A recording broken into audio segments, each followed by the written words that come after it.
What's up, everybody? What's up, MGTOW? So this video is gonna be on kind of looking theoretically at the economy as it is now and how it would or could look differently if basically we had maintained the similar type of marriage statistics and family statistics that existed in the 1930s and 1940s before no-fault divorce and extreme divorce and all these other things that seem to be going on in a lot of single mother families. Now, looking at it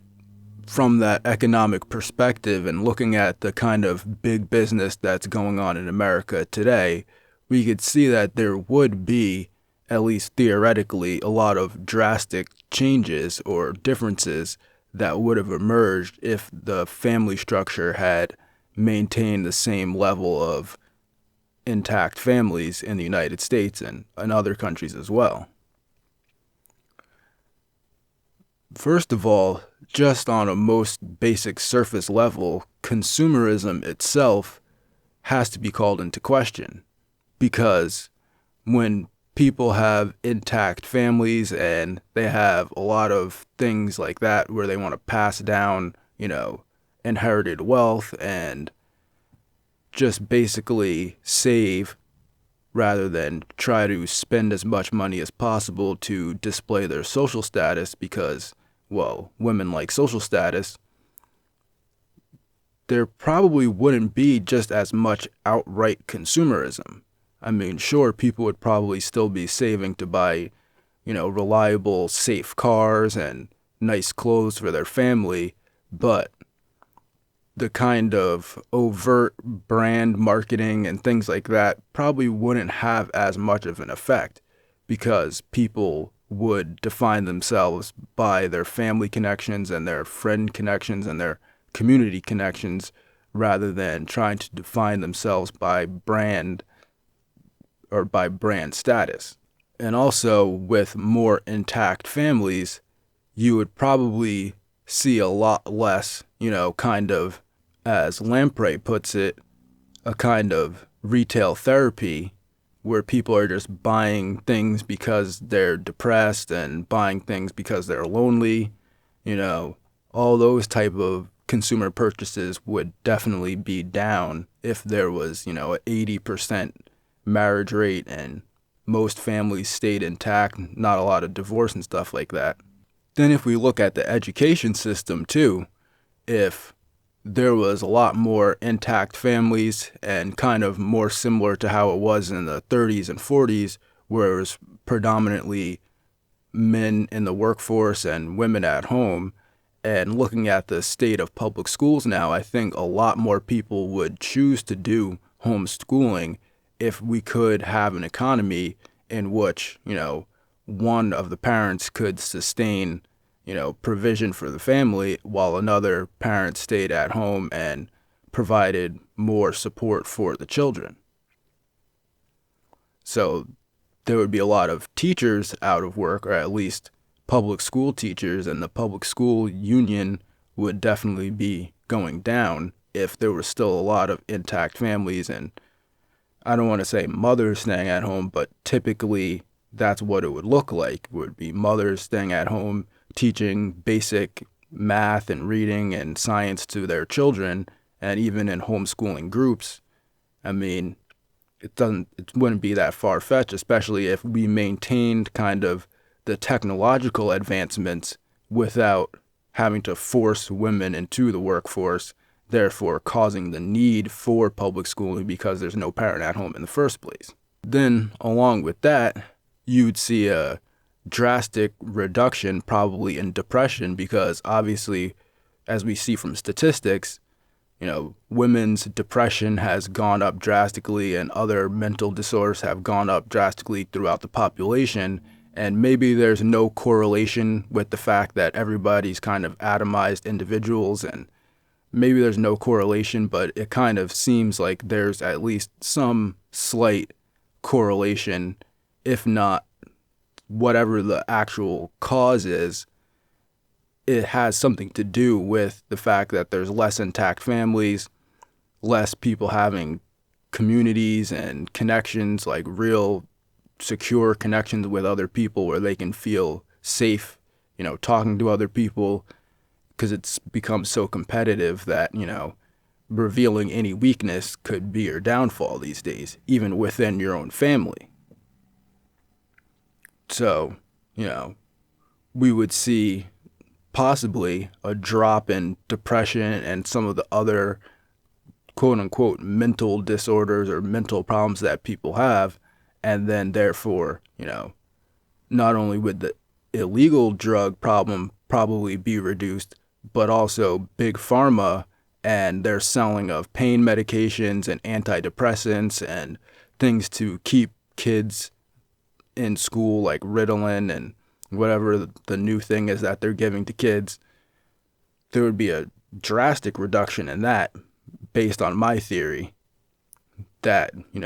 those pharmacists would have to come up with something new to sell to everybody besides selling government-approved heroin and happy pills. And also, statistics clearly show that intact families would reduce the amount of overall crime within the country. And so, therefore, the prison guard union would be losing a lot of workers there too, or they'd be losing a lot of income, and possibly we wouldn't even need the private prison sector at all. I mean, because if you think about it, that like 2/3 of the people that are in jail are there for either nonviolent drug offenses or child support payments and things like that. Nobody, if there was still an 80% marriage rate and like a very small divorce rate, then there wouldn't be any child support. So there wouldn't be anybody in jail for child support. And then, like I said, if we reduce depression and reduce social anxiety and increase social connections and things like that, the illicit drug use would also probably drop drastically. And so there would be a reduction in need for prisons, and there would really be no justification for the private prison sector. Now, as far as healthcare, again, we can theorize that, a lot of individuals that are kind of depressed and have no social connections, no family connections, might be eating a little bit more than they should be because, they're depressed and they're sad and they don't do drugs, they eat food instead. And also with having, I don't want to say mothers, but traditionally that's how it was, with mothers at home cooking home cooked meals, the processed food industry would be drastically reduced, and healthy food would produce healthier people, and therefore the healthcare industry would also be drastically reduced, or at least they would have to switch their focus onto other things rather than,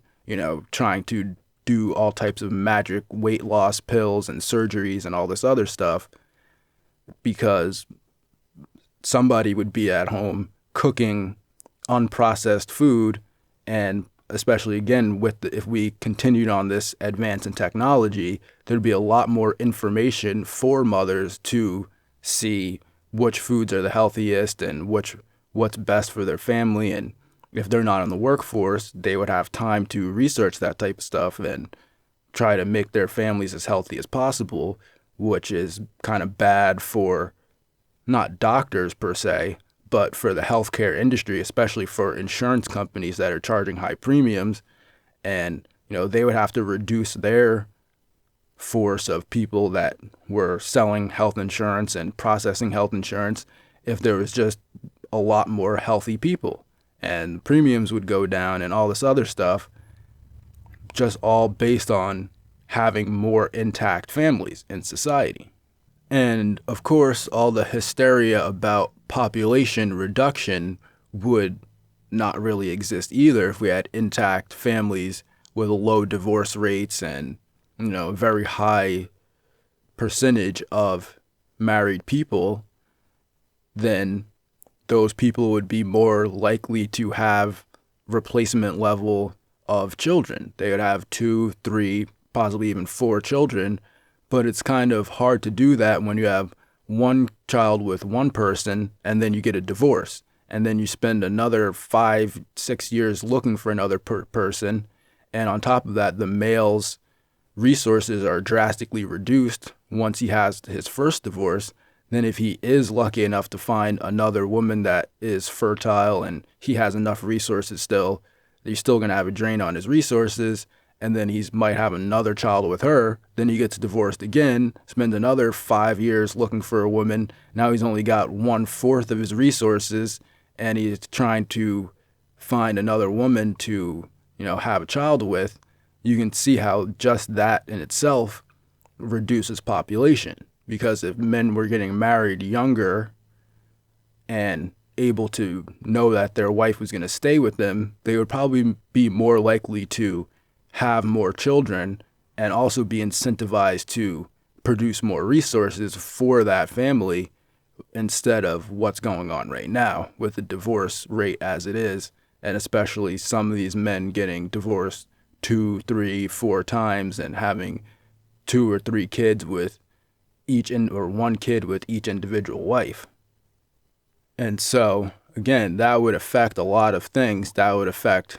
possibly the automotive industry, because a family might have 2 cars, whereas now, a divorced man has to have a car for his wife and he's paying for her child support and alimony. And then now he's got to rent another apartment if he's even able to do that, if he's not stuck living in his car or something worse than that.